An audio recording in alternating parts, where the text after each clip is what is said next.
All right, how are you? It's Phil. I haven't been on StreamYard in so long. I think I forgot how to use it. But anyway, I'm gonna try to do these live videos on Mondays. It's super late here in Brazil where I am doing this video. It's 2 in the morning, but it's the only time I had to actually do it. I'll try to do them a little bit later and try to get onto a regular schedule for these what I am watching videos every Monday. And I'll try to just talk about some of the stuff that I saw in the last week. I have a few things that are kind of backed up that I do want to talk about. So I'll save that for maybe next Monday. For example, The Five Bloods or The Five Bloods is a really good movie. I want to talk a little bit about that. But today, I want to go into two documentary movies that I saw about two athletes and leaders in their field, and that's The Last Ride and The Last Dance. Now, some of you may be saying, "Oh my God, how dare you put The Undertaker, Mr. Calloway, in the same sentence as Michael Jordan?" Well, guys, if you may not like wrestling, you may not be into it. To be honest, I haven't been a big fan of wrestling for a very long time because it's super cheesy nowadays. But I would never disrespect any of these guys by not calling them athletes because these people put their bodies through hell, and some of the stuff that they do while performing, and yes, we all get that it's performance, okay? It's not real. I think I have a viewer. I wasn't expecting anybody to be there this late at night. But hello, viewer. If you're there, say hello. But these guys aren't. We all know it's scripted. We all know that it's quote unquote fake, except for when they're jumping off of like 30-foot ladders or wherever they're falling off of 30-foot platforms, I should say, down to the ground. So I respect them for that on that level. Hey, what's up, Arya? Nice to see you. This is something totally different than what you may be expecting off the channel, but I do like to watch movies. I do like to talk about movies. So thanks for coming in by, dropping by. I love your channel, by the way. Really cool channel. You got to keep posting more videos. So here I'm just talking about some of the stuff that I've been watching. Next week, I'll talk a little bit more Spike Lee because I definitely watched a lot of Spike Lee movies. But since this is fresh in my mind, I just watched The Last Ride yesterday, and The Last Dance I watched maybe 3, 4 weeks ago. So that one is a little bit further behind.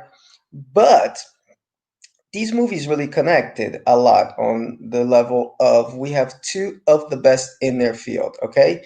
Even though Michael obviously is playing for greater stakes than Mr. Calloway, also known as The Undertaker. So let's get to it. What did I think of these movies? Well, The Undertaker, The Last Ride. I believe it was only 5 episodes, whereas the Last Dance was a little bit longer. How long was The Last Dance? Let me see. I believe it was 9 episodes, 9 or 10. So yeah, not 10 episodes for The Last Dance. I almost binged it all night, but I had to do it in 2 parts. I think I got up to episode 7 and then killed the last three of The Last Dance. Whereas The Last Ride, I just watched it in one clip. And yes, Spike Lee is awesome. And if you have never seen Bamboozled, watch it. That was a first time watch, but I don't want to get too much off topic. But we'll talk Spike Lee next Monday, guys. So I hope you're here, Adia. And I hear you're coming to Brazil, so get in touch if you ever do come down here to Brazil. And I'm looking forward to meeting Comedic Kim because she's fucking awesome. She's one of my favorite people when she's down here in Brazil in Paraty. Anyway, was this a good documentary? Yes. It had a few weak points, mainly because it kind of just repeated the same thing over and over and over and over again, which was when is this guy ever going to retire? So much so that Mark, he joked about it. This is going to be the longest documentary in the history of documentaries because this guy just cannot walk away from the game.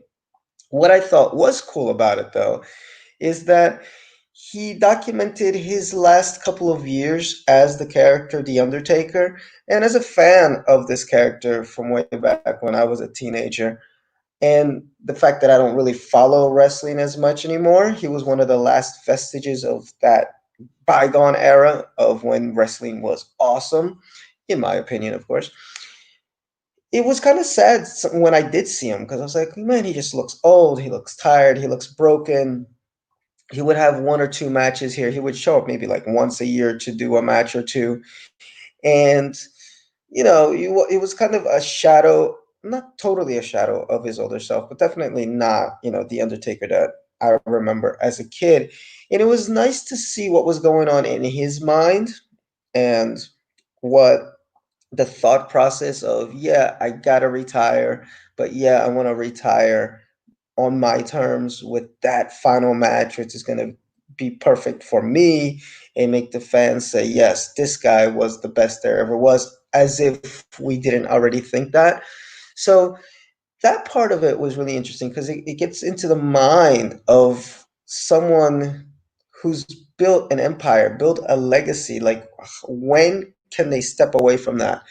When is it that they're able to even separate who they are as the character or as that personality that they've built versus the real them? And I like that psychological part of it because we don't get to see that, and we especially got to see a lot of background of wrestling in general.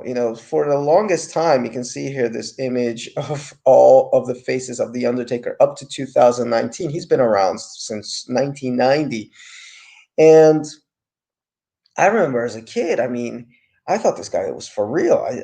Maybe a lot of kids, when I was watching wrestling back in 1990, we were scared of this guy. And wrestling kind of still tried to maintain that mystique of, yeah, it could be real, maybe it's not real. But then eventually wrestling got smart enough to say, yeah, guys, this is not really real, it's entertainment. This is like watching Cirque du Soleil but with a bunch of big buff guys in tights beating the crap out of each other. But it's basically a soap opera for men, or and women, of course, and with just a bunch of guys doing incredible acrobatic stunts right in front of your face. And it really revived wrestling a little bit. I thought that was a smart move because we didn't have to pretend that any of this was real.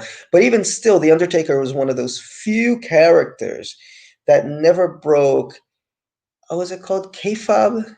Oh my God, the wrestling nerds are gonna kill me. But there, or kayfabe. But there's a term for this of like staying in character 100% of the time when you are wrestling, and the Undertaker never broke it. And it made you wonder: is there like a real guy behind this? He never gave interviews as the real guy. You never saw him as the real guy. And this documentary got to meet the real guy, which is really cool. And because he's one of the most legendary, iconic figures in the sport as that character of the Dead Man. And yeah, since about 2000, I'd say 2014, 15, maybe we got to see him a little bit slower. The documentary begins with his match, which was, I believe, in 2017. He wasn't very happy with it. It was supposed to be his last match with Roman Reigns. He wasn't super happy with it. He said he looked fat, and he did. And he kept wanting to redeem himself, and then when he did redeem himself, he said, hey, I think I still got some more in the tank, so maybe I can do a few more matches. And then he did a few that were good, and then he said, okay, this is the one I want to go out on, except that that wasn't a good match. So then he has to redeem himself, and this vicious cycle of achieving what is best and realizing, I think I can do more, and then not being able to be your best, so having to redeem yourself, and then when you do, hey, I think I can do some more, and then failing at some point and saying, well, I can't go out like that. And it was interesting, the psychology behind that. It was kind of frustrating, very frustrating as a viewer. And I think that's the part where it kind of got repetitive, when it just went into that over and over and over. It's like we kind of get the point. The guy doesn't know when to quit. Okay, they kept using this term, chasing the dragon, and it's a dangerous thing to do. So it's kind of a good lesson for us as just regular people of just knowing when to quit. Sometimes quit while you're ahead is the expression, right? I think it's a good expression. I think watching this, you really get a sense of we need to know ourselves and know when it's time to go. But on the other end, hey, there was a happy ending. He got his match. Hopefully, I don't know. We shall see if he got his match, which is the Boneyard match. We'll talk about that in a little bit. But another thing that was really cool about this documentary is he went into the Goldberg fight, which was one of the few fights that I saw of his of late, because I really did quit watching wrestling. The last big match of his that I saw was the second Triple H match at WrestleMania, which was incredible. The one in the Hell in a Cell, where he was going against Triple H and Shawn Michaels was the ref. And that was a storybook ending. You have the three greats there, three of them just holding each other up. His streak was unbeaten. And then I don't know why he continued after that. That was it. I thought that was the perfect match. Because then, he gets his streak broken by Brock Lesnar. Oh my God. Ugh. Anyway. But then you have this match in Saudi Arabia. Because I hadn't kept track of what The Undertaker was doing. And he was so slow, and the all the movements were kind of wrong, and he almost busted Goldberg's neck, but then Goldberg repaid the favor by almost breaking his, or it might have been the other way around. I don't recall. I saw it just once this match. And I think that finally clicked in his head that, hey, I think I got to quit. I can't keep doing this forever. But it was cool that they went into that. But it was also interesting that they didn't have Goldberg on as an interviewee talking about that, because they did spend quite a bit of time. So I sense, Mark was very gracious. He said it wasn't anybody's fault, but the wife didn't seem that happy about it. And I don't know. I think Goldberg kind of got shit on for that. I don't know. Has he been on again? You can leave that in the comments if you want. Has he fought again after that match? I'm not sure. I know in a lot of wrestling groups, people said Goldberg has a history of not being a safe wrestler. I never followed his career. I'm not a big fan of Goldberg, so I don't know. Anyway, let's move ahead, because we did talk about the Boneyard match. So at the end of this, there's kind of a happy ending, and his last ride is literally his last ride into the sunset in his motorbike. And he had this final match with AJ Styles, which is a new WWE superstar, which, again, good for him. um, but dude is pretty athletic, though. I mean, he does a lot of flips and a lot of stuff like that, but just not my style. But this match here, it made me want to watch it because, due to the coronavirus, they had to have the WrestleMania not be in front of a live audience, so they did it like cinematic style. And I didn't realize that they had done it up to that level, and it made me really want to watch it. So I'm probably gonna watch it after I'm done doing this live.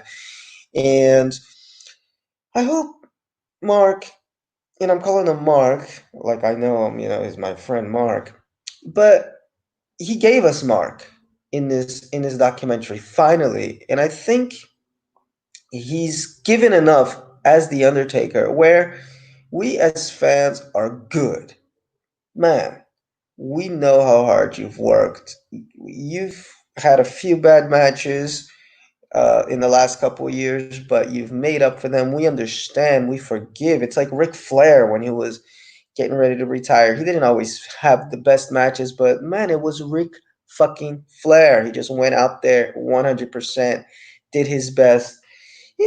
All the aging superstars, when they can't do all that stuff anymore, but it's just their presence is enough. The fact that they even got out of bed and said, "Hey, I'm gonna put on these little tidy whiteies, speedos, whatever, and I'm gonna try to entertain these people. That's enough after you've given so much. It really is. So that's what I hope The Undertaker, Mark Calloway, takes away from even watching this documentary afterwards is the fact that it's over, dude. It's over, but it's not over because you're a legend. You will be remembered forever as one of the greatest, if not the greatest, for a lot of people. But moving on, and by the way, highly recommend this. This is on the WWE Network. You can watch this documentary on the WWE Network. I don't have the WWE Network, so I happen to find it on a site that, let's see, how can I say this? I guess I can say Daily Motion. YouTube won't kill me for that, will it? I hope not. But I found it on there. So, get it while it's hot because it'll probably be taken down very soon. But it's out there. It's out there. Guys, I'm in Brazil. WWE Network is expensive. Even though I could have gotten a month trial, but it's still, you got to like put in credit card numbers, this, that, and the third. I'm not beat. So I just looked for it. I found it. Boom. 5 episodes, really well filmed. WWE Network did a really good job. So, I mean, they always do really good documentaries, but this is probably one of their best. So, congrats to them. And let's move ahead now to The Last Dance. Now, I don't want to talk too much about The Last Dance because it's been talked out. Who hasn't talked about The Last Dance? I will say this. I read a few articles that really tried to down Michael as this arrogant, uh, crazy, insane psychopath in the locker room.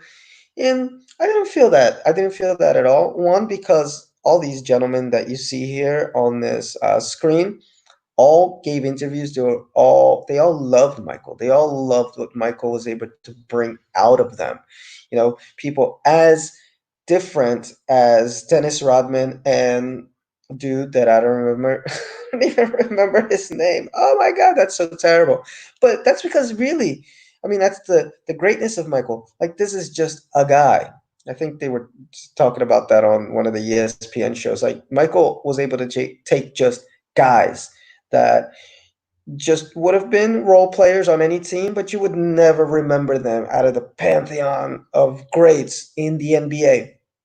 So, and they were also like in love with Michael. Like, yes, Michael is the greatest. Michael brought out the greatness in me. Scottie Pippen, would he have been as great had it not been for Michael Jordan telling him, "You're this good. You're the greatest number two probably guy in the history of basketball. Good." So I didn't see it that way. I saw it as Michael Jordan was talked a lot of shit, demanded a lot, but he never demanded out of his teammates anything that he didn't demand out of himself, which I think is what garners that respect. So I couldn't ride with that criticism of Michael as like this psychopathic, this, that. I don't know. That's like maybe millennial generation, pussifying of everything. I'm not sure. This is a different era, but even if it were in this era, I'm saying that's just the intensity that the dude had for the game. And I dare anyone to challenge him on that and say, oh, you should have been softer. Really? I don't think so. Would you have had the Michael Jordan that you had, the Bulls team that you had Michael Jordan been a little softer? I don't think so. So I just wanted to rebut that criticism that I have heard about The Last Dance, is that this guy was on point, and part of his pathology is that he wants to be the best all the time. He wants to be the greatest. And that's sort of what connects The Last Dance and The Last Ride. And by the way, I love this picture.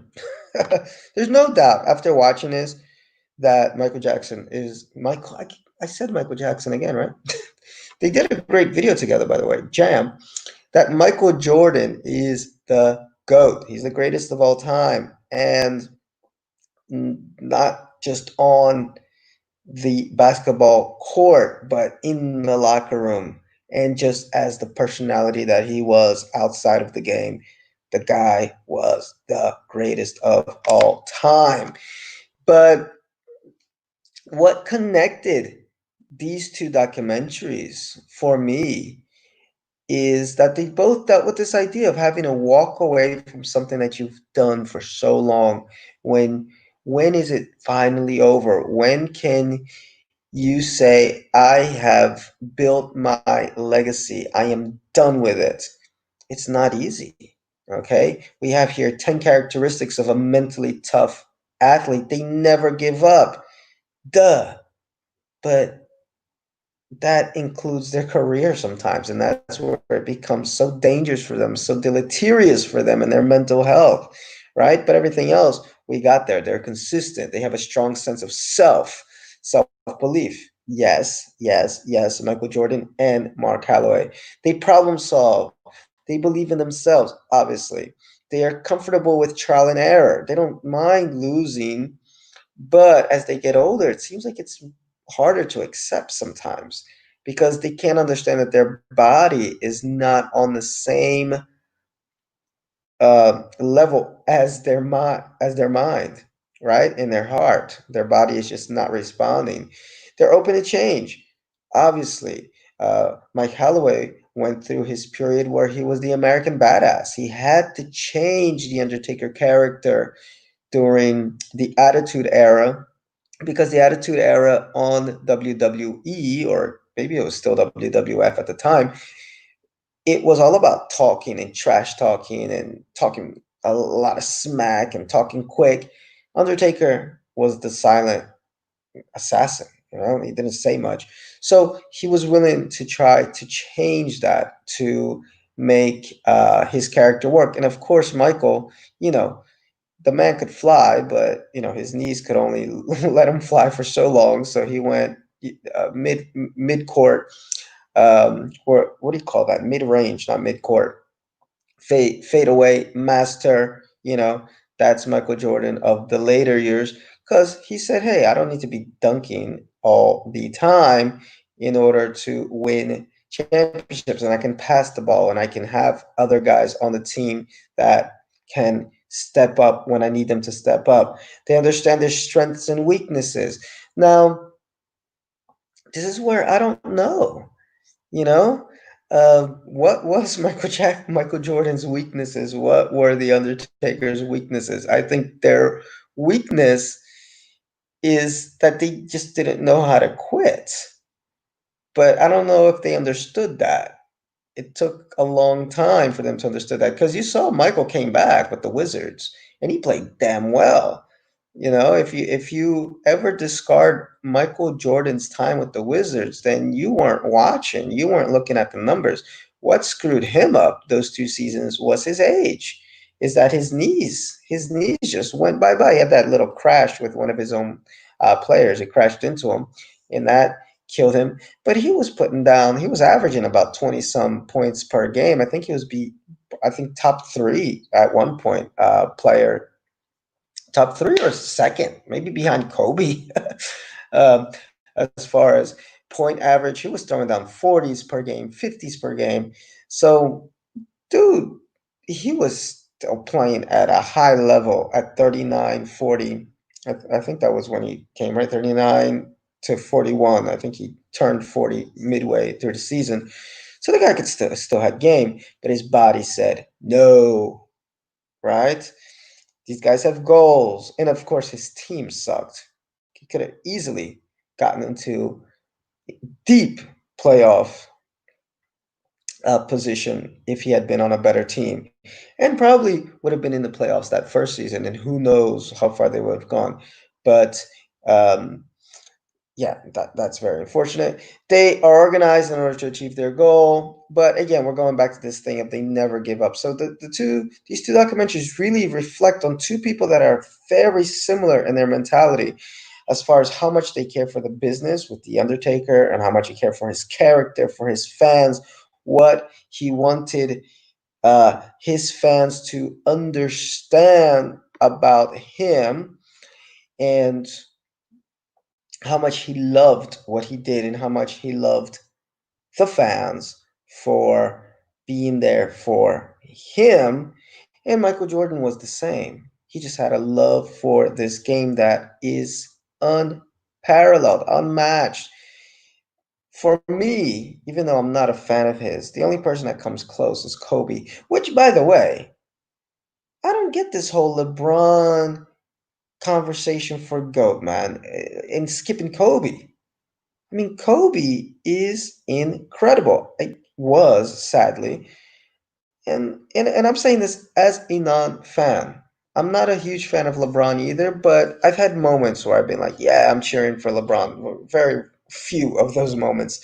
But Kobe, I just, well, you know, I don't think I've watched a full game with Kobe other than when the Sixers somehow made it into the finals, and they stole that game one from them with Allen Iverson. But they're just not a team that I followed and I really cared much about. And even when I did watch them, I was more of a Shaq fan than a Kobe fan. So saying all that, that's just to prove my objectivity, I guess. Kobe should be in the conversation with Michael as far as greatest of all time, not LeBron. But again, I'm not a super duper fan of basketball, so all you statisticians out there, all you real ballers out there, all you people that really do follow basketball, correct me in the comments, please.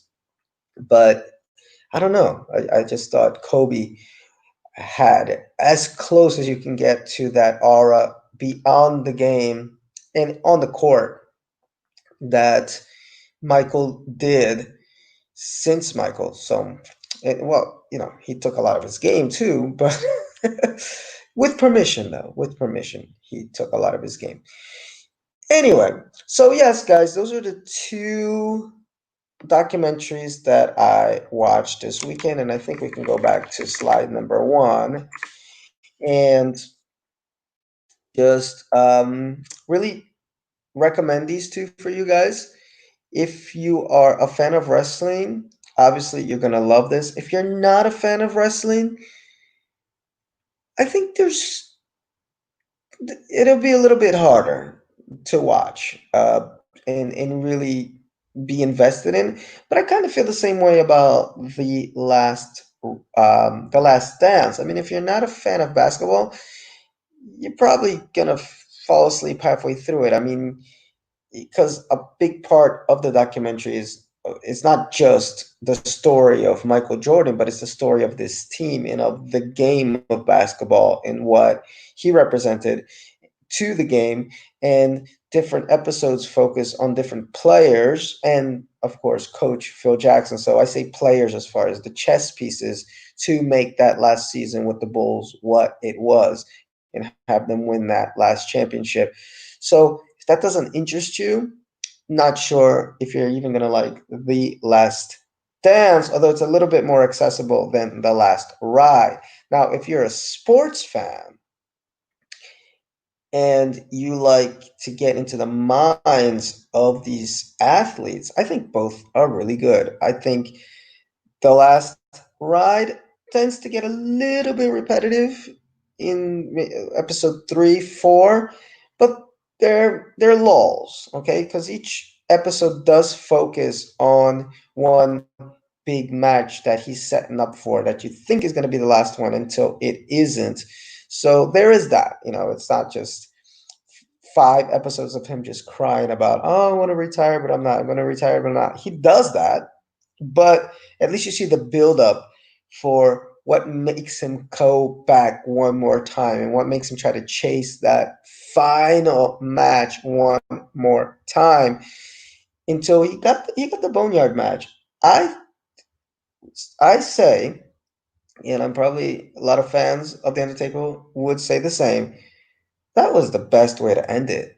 I didn't get a chance. I haven't seen it yet. So when they started talking about it in the last episode, I kept thinking, wait, but didn't the coronavirus happen? Did WrestleMania happen? I mean, I haven't been following it. I was really that out of it. And then they were like, oh, it's televised. It's like, oh man, this is gonna be another match that should have been, wasn't what it could have been. And then he's gonna need to redeem himself. But then when I saw what it turned out to be, it was like a little movie. That's it. I mean, it even had some supernatural flavor to it, where like he was thrown into the hole that was dug for the coffin, and then he appeared behind AJ. So he was even able to be the movie, the supernatural character that he's always been in the live shows. I mean, sometimes he would appear out of nowhere in the middle of the ring, which was cool, but they were able to do it up, movie style. Come on, Mr. Calloway. This is it. Beautiful. I mean, I'm gonna watch it, and then I'll have my final opinion. But I think that's the perfect way to go. And Michael, he had that perfect way to go when he shot that last shot against Utah, um, to get that sixth ring. But he came back as the Wizards, as a Wizard.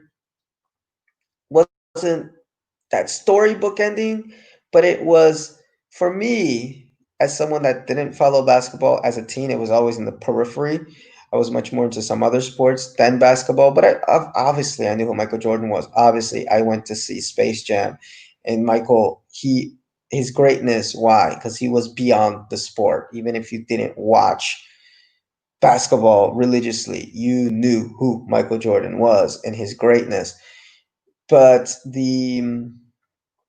so for me, it was a little, speaking of redemption, it was a little bit of redemption watching him as a Wizard, because I got to see him in action in a game. And it was a feeling I can't describe. It was a beautiful feeling of like, wow, I got this last chance to see Michael Jordan, even if it's on TV. But I got to see him be great, like live. So thank you for that. So it was like his farewell tour. I took it as that. So I'm all for the Wizard Years. I'm a Wizard Years fan. Guys, that's it. I've talked for 32 minutes. Remember, my version of quick is not always very quick, but thank you, Aria, for being on the podcast, saying hi over there. And I will try to do these every Monday. Next week, we'll talk a little bit Spike Lee and The Five Bloods, a little bit of Bamboozled, Inside Man. I went on a little Spike Lee run, and that's it. What else do I have to say? Thank you guys for watching, and see you next time.